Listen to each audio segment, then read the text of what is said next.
This is Dr. Weich Coleman, and this is looking at Ngenuity 1.5's Blue Boost feature.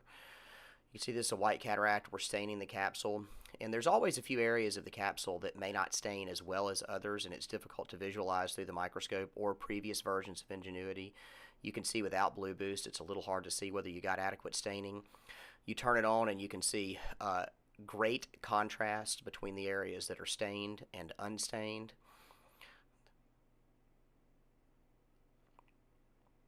This is with Ngenuity 1.5. I'm sure it's going to get even better in the future. And we're going to go ahead and make our Capsulorhexis now. And it's very obvious where the edge of the stained capsule is.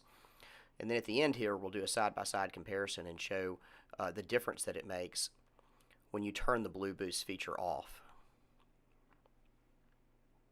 See, there's areas that are very difficult to see where the staining had occurred. But I think it's very obvious with Blue Boost. I think this is a great feature of 1.5.